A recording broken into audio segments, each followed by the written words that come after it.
The Hermes Birkin sat on the chair beside me, buttersoft leather in a deep cognac shade. It had cost $47,000. More than most people spend on a car. My sister Madison kept glancing at it like it might bite her. "Nice bag," she finally said, her voice dripping with false sweetness. "Canal Street special?" Around the Thanksgiving table my family's laughter was immediate and cruel. My father nearly choked on his wine. My mother covered her mouth, her eyes dancing with amusement. Even my brother-in-law Derek joined in, though he looked vaguely uncomfortable. "Madison, be nice," Mom said, but she was still smiling. "Though honey, you really should be more careful about those knockoffs. They can spot them a mile away at country clubs." I cut into my turkey, saying nothing. "I'm serious, Natalie," Madison continued, emboldened by the audience. "This whole thing you've been doing lately, the designer clothes, the expensive restaurants you check into on Instagram, the business trips to Paris. It's embarrassing. We all know you work at a nonprofit making, what, $65,000 a year.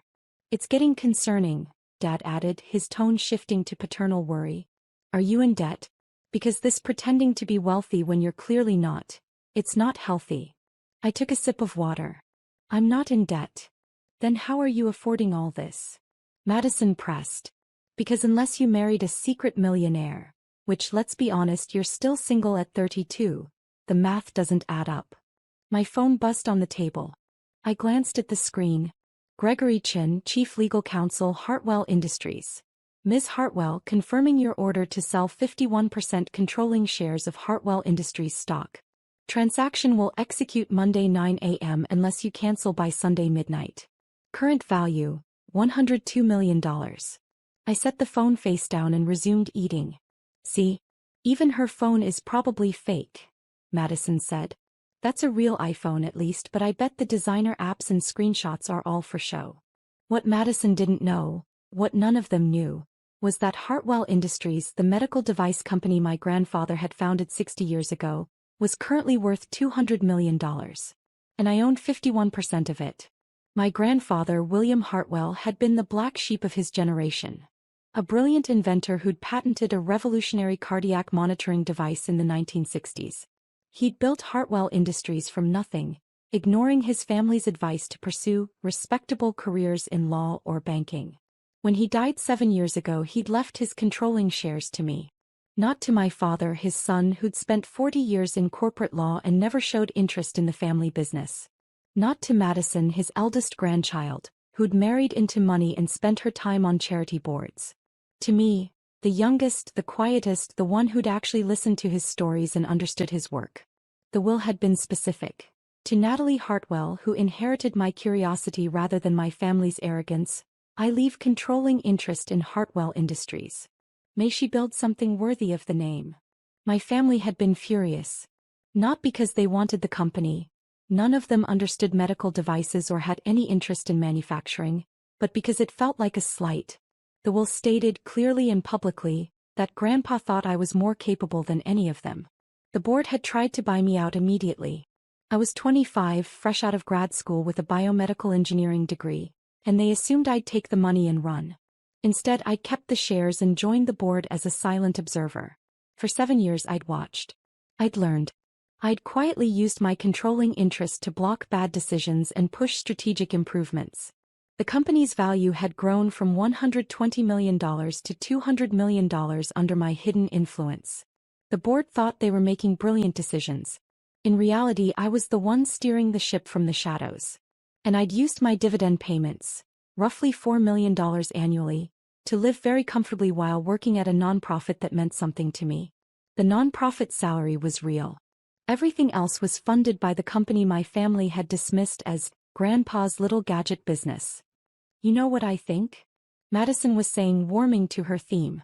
"I think you're catfishing your own life.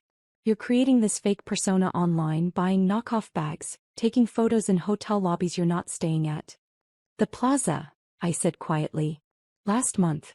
I was staying at the Plaza." "Oh please," Madison laughed. "The Plaza? That's like $800 a night." "The Terrace Suite," I continued. 5 nights. $3,400 per night." The table went quiet. "Natalie," Mom said gently, "this is exactly what we're talking about. These fantasies. I also had dinner at Le Bernardin, I said, my voice still calm. Sat at the chef's table. $650 per person plus wine pairings. Dad's expression shifted from amusement to concern. Sweetheart, are you hearing yourself? You're describing expenses that would cost more than your monthly salary. This is delusional, I offered. Is that what you were going to say? I was going to say worrying, Dad said. Madison's right. This pretending to live a lifestyle you can't afford, it's not healthy. Are you in therapy? Because this level of fantasy. My phone buzzed again. Another message from Gregory. Also confirming, your 51% share sale will trigger mandatory buyout offers to remaining shareholders per company bylaws. Your father's 8% stake, your sister's 3% stake, and your mother's 2% stake will be subject to purchase at current market rates. They'll receive notice Monday morning. I picked up my wine glass and took a slow sip of the $200 Bordeaux Dad had been bragging about earlier. It was good, though I'd had better at the private wine dinner in Napa last spring. Natalie, Madison said, her voice taking on that syrupy concern she used at her charity galas. We love you. We're worried about you. This whole thing where you pretend to have money, it's sad. You're a smart woman. You do good work at your nonprofit. Why isn't that enough? Why do you need to pretend to be something you're not? I'm not pretending, I said. The bag is fake, Madison said flatly. I've seen enough real Birkins to know. It's real, I said. I bought it at the Hermes store on Madison Avenue in July. Would you like to see the receipt? Anyone can fake a receipt. Call the store, I said, pulling out my phone and finding the number. Ask for Bernard. He's the manager. Tell him Natalie Hartwell wants to confirm her purchase. He'll remember.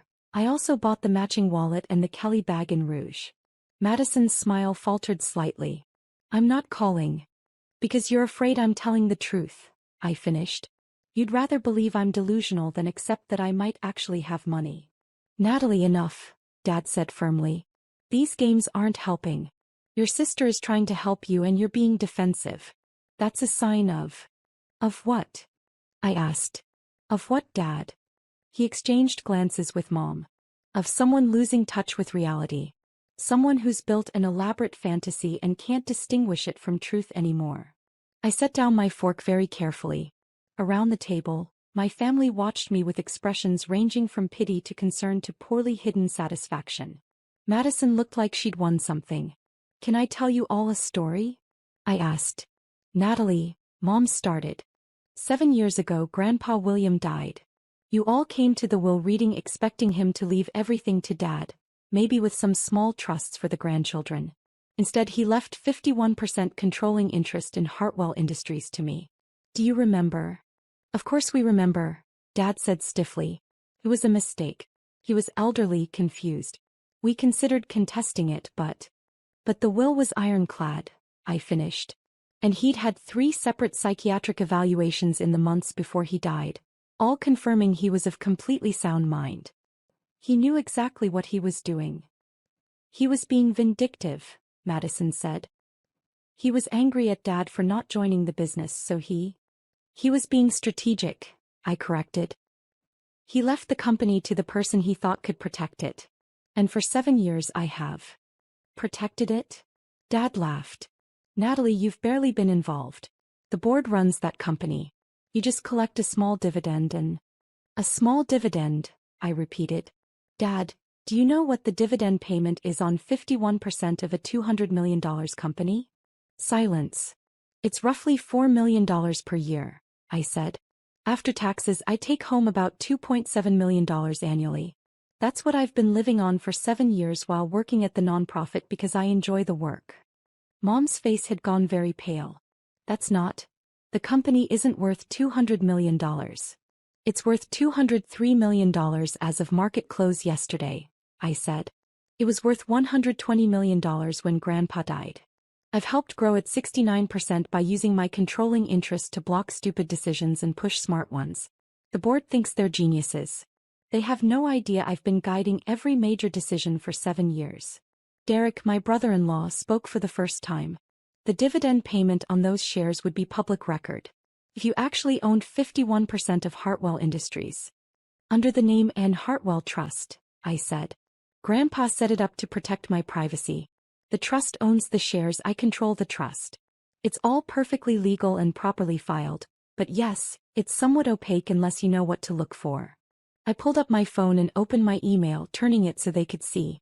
This is from Gregory Chin, the chief legal counsel at Hartwell Industries. He's confirming my order to sell my controlling shares. Would you like me to read it aloud? That's fake, Madison said, but her voice wavered. Call Gregory, I said, finding his number. His office number is public. Call him right now and ask if he represents the N. Hartwell Trust. Nobody moved. Or better yet, I continued, wait until Monday morning. Because when my sale goes through, company bylaws trigger mandatory buyout offers to all remaining shareholders. Dad, you own 8% of Hartwell Industries, roughly $16 million in stock. Madison, you own 3%, about $6 million. Mom, you own 2%, $4 million. Those were Grandpa's gifts to you, much smaller than mine but still substantial. Dad's voice was barely a whisper. You're saying we own millions in company stock? You've owned it for 7 years, I said. The same 7 years you've been receiving quarterly dividend payments. Dad, you get about $640,000 per year. Madison, about $240,000. Mom, $160,000. Surely you've noticed those deposits. Those deposits, Dad stopped, his face going from pale to red. Those deposits are from the Hartwell Estate Administration. Small residual payments from your active shareholding in a $200 million company. I finished. You never bothered to read the documentation carefully, did you? You just assumed it was a minor inheritance payout, not an ongoing dividend from active shares. Madison's hands were shaking. If we own millions in stock, why didn't anyone tell us? The documentation was sent to you, I said. 7 years ago. Annual reports every year since. Quarterly statements. You all signed the shareholder agreements. You've been voting by proxy on board decisions. You just never paid attention because you dismissed Hartwell Industries as Grandpa's little gadget business that wasn't worth your time. Mom stood abruptly, her napkin falling to the floor. This is insane. If you actually owned 51% of a $200 million company, why would you sell it? Why would you? Because of this, I said simply, gesturing at the table. Because I've spent 7 years listening to my family call me delusional, broke, and mentally unstable for living within my means. Because Madison just spent 20 minutes mocking my fake designer bag while sitting on millions in assets she didn't know she had. Because Dad was about to stage an intervention for my fantasies, while cashing dividend checks he never bothered to understand.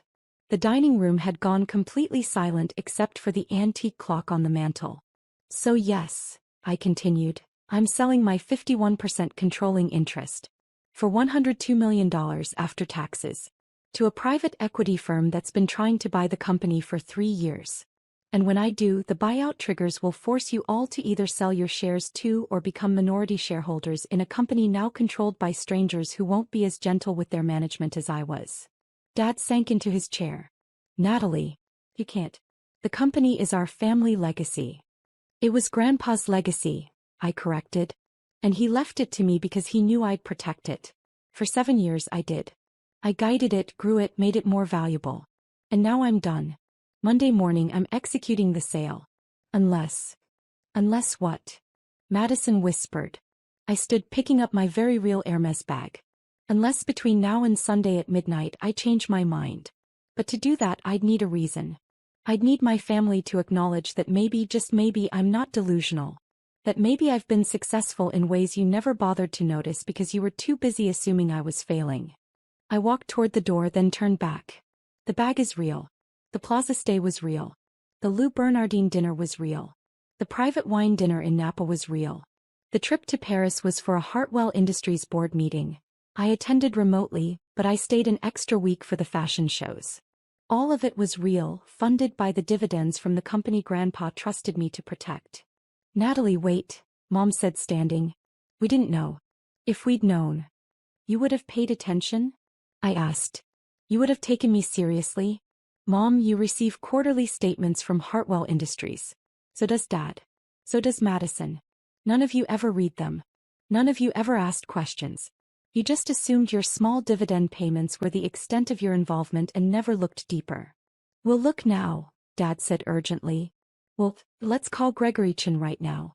Let's sort this out. Don't make rash decisions because of a bad Thanksgiving dinner. A bad Thanksgiving dinner, I repeated. Dad, this isn't about one dinner.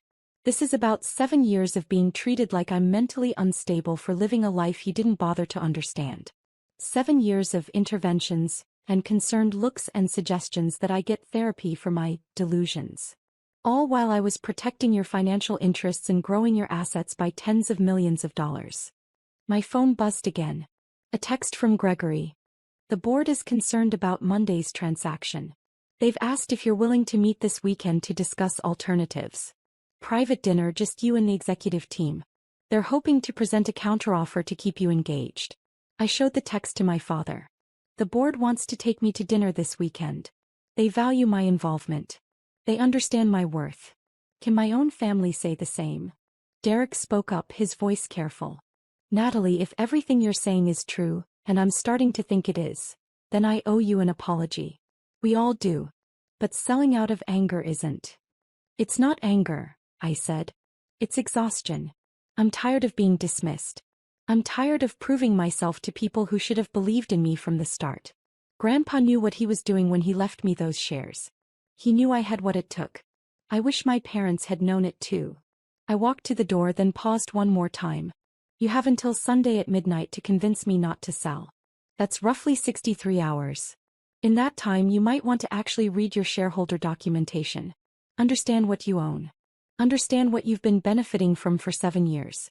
And maybe, understand that your delusional daughter has been the most financially successful person in this family for the past 7 years and you never noticed because you were too busy mocking her handbag.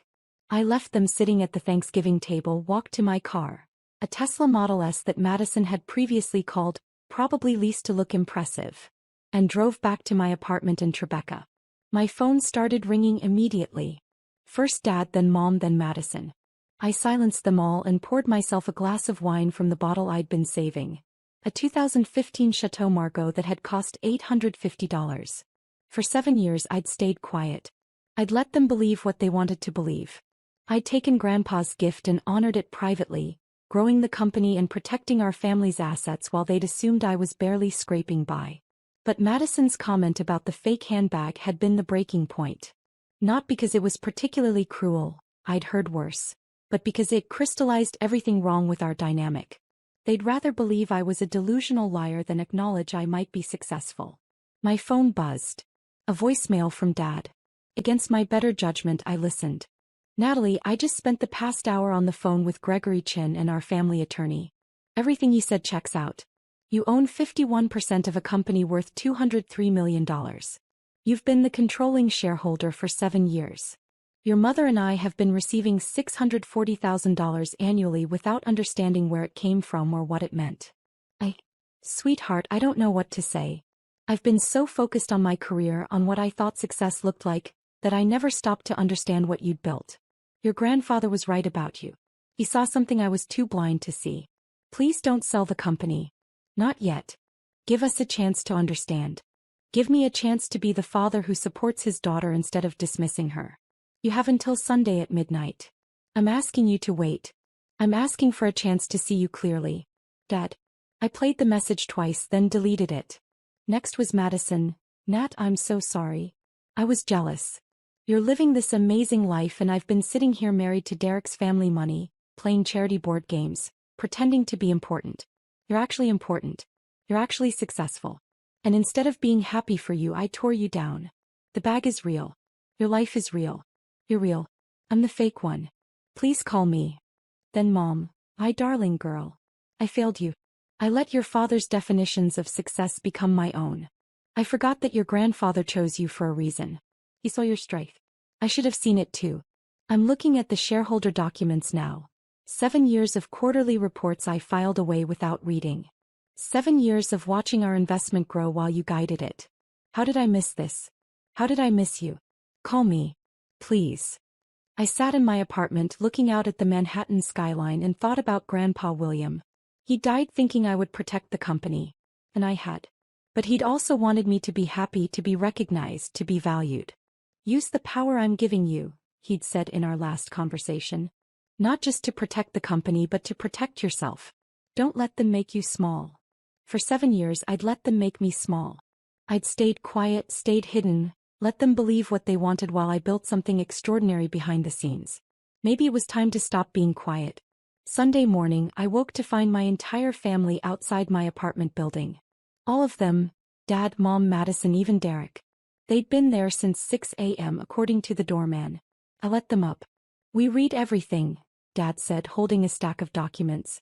7 years of annual reports. Every quarterly statement. Every board decision where your proxy vote made the difference. Natalie, you've been extraordinary. We brought breakfast, Mom added weakly, holding up bags from Balthazar. And coffee from that place you like.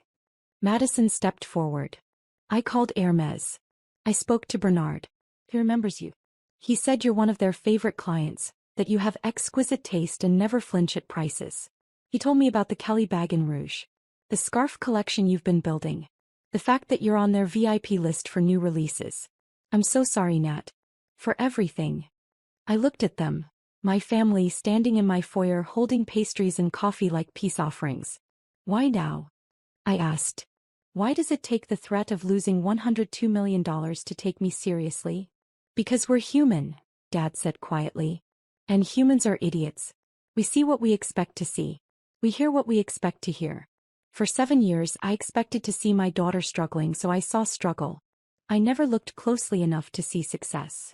I looked at your financials, Derek said. As an outsider, I mean. Your dividend payments, your investment portfolio, your real estate holdings. You own this apartment, don't you? Bought it outright 4 years ago for $3.2 million. It's now worth nearly $5 million. You've been quietly building wealth while we all assumed you were poor. That's not just success. That's financial genius. I want to learn from you, Madison said. Really learn. Not just about money but about how you stayed humble while having every reason to be arrogant. How you kept working at a nonprofit making $65,000 when you were bringing in millions. How you protected the family company while we mocked you. Teach me that. Please. I looked at the clock. 9:47 a.m. I had until midnight to cancel the sale. What happens if I keep the shares? I asked. We'd like to propose something, Dad said. He pulled out a document. This is a new shareholder agreement. It makes you CEO of Hartwell Industries with a board seat and full operational control. Your mother, Madison, and I are ready to vote as a bloc to support this. Between us, we control 64% of the company. You want me to run the company? We want you to stop hiding, Mom said. Grandpa gave you those shares because he believed in you. We're asking you to step into that belief. Publicly. Let the board know who's been guiding their decisions. Let the industry know that William Hartwell's granddaughter is carrying on his legacy. Madison added, and let us know you. The real you. Not the version you've been showing us because you thought we couldn't handle the truth. I thought about the private equity firm's offer. $102 million, clean exit, no more family complications. I could walk away, start fresh, never have to worry about proving myself to my family again. But I also thought about Grandpa William, about the company he'd built, about the legacy he'd trusted me to protect. I need to make a call, I said. I went into my bedroom and dialed Gregory Chin. Natalie, he answered immediately. Good morning. I assume you're calling about tomorrow's transaction. I'm canceling it, I said. Cancel the sale. I'm keeping my shares. The board will be thrilled, Gregory said. There's one more thing you should know. When news leaked that you were potentially selling, 3 different companies submitted acquisition offers for Hartwell Industries. Offers ranging from $280 million to $340 million. Your potential exit made the industry realize how valuable the company has become. $340 million? I repeated. Your work has been noticed, Gregory said. Even if you didn't want the recognition. The industry knows someone's been making brilliant decisions at Hartwell. They just didn't know it was you. Maybe it's time they did. After I hung up, I returned to my family. I'm keeping the shares, I said. On certain conditions. Anything, Dad said. First, no more dismissive comments about my life, my choices, or my financial decisions. You don't have to understand everything I do, but you have to trust that I know what I'm doing. Agreed, Mom said immediately. Second, I'm taking the CEO position, but I'm doing it on my terms. I'll split my time between Hartwell Industries and my nonprofit work. Both matter to me. That's non-negotiable. We support that, Madison said. Third, and this is important, I'm not interested in performing wealth. I don't need to prove anything to anyone anymore. I'll drive my Tesla, carry my Birkin, live in my Tribeca apartment, and work at my nonprofit. And none of you will ever again suggest that any of it is fake, borrowed, or delusion. Never again, Dad promised. And finally, I said, Thanksgiving dinner next year is at my place. I'm hiring a chef. A real one. Because if I'm going to host my family, we're doing it properly. For the first time that morning, everyone laughed. Madison hugged me first, then Mom, then even Dad, who wasn't usually demonstrative. Derek shook my hand formally, then smiled and said, Can I just say that was the most badass financial play I've ever seen? Threatening to sell to make your family see you? That's legendary. It wasn't a play, I said. I was ready to actually sell. But you didn't, Mom said softly. Because family matters. Even when we're idiots. Especially when you're idiots, I corrected. Because then you need someone smart to keep you from destroying your own assets. That afternoon, I sent the email to Gregory Chin officially canceling the sale and accepting the CEO position. I also sent an email to the board introducing myself properly for the first time in 7 years. From Natalie Hartwell to Hartwell Industries Board of Directors. Subject: Corporate Governance and New Leadership. Dear board members, for the past 7 years, I have exercised my grandfather William Hartwell's controlling interest in this company from the shadows. I guided decisions, blocked destructive paths, and helped grow our value from $120 million to $203 million. Effective immediately, I am stepping into the light. As majority shareholder and newly appointed CEO, I will be taking active operational control of Hartwell Industries. I look forward to working with each of you directly. I am my grandfather's granddaughter in every way that matters. He built this company with brilliance and determination. I intend to honor that legacy by building on it. First board meeting under new leadership. December 1st, 9 a.m. Respectfully, Natalie Hartwell, CEO, Hartwell Industries. The responses came within minutes. Congratulations. Excitement. Relief. One board member wrote, We've been hoping you'd step forward for years. Welcome to the light. That evening, Madison called. I'm at Hermes right now. I want to buy a real Birkin. Can you help me pick one out? You don't need a Birkin to prove anything, I said. I know, she said. But I want one. And I want my little sister to help me choose it because she has better taste than me and I'm finally humble enough to admit it. I smiled. Bernard closes at 6. Get there by 5:30, tell him you're my sister. He'll take care of you. Thank you, Nat. For everything. For being patient with us. For not actually selling. For being extraordinary even when we couldn't see it. After we hung up, I sat in my apartment, my fully paid-for apartment, and thought about the past 7 years. The quiet success. The hidden wealth. The constant dismissal. And I realized something. I didn't need my family's validation to be successful. I'd already proved that. But having them finally see me clearly, that was worth more than $102 million. Sometimes the best revenge isn't dramatic destruction. Sometimes it's showing people exactly what they almost lost, and then choosing graciously to let them keep it. The Hermes bag sat on my counter, butter soft and perfectly real, just like everything else in my life.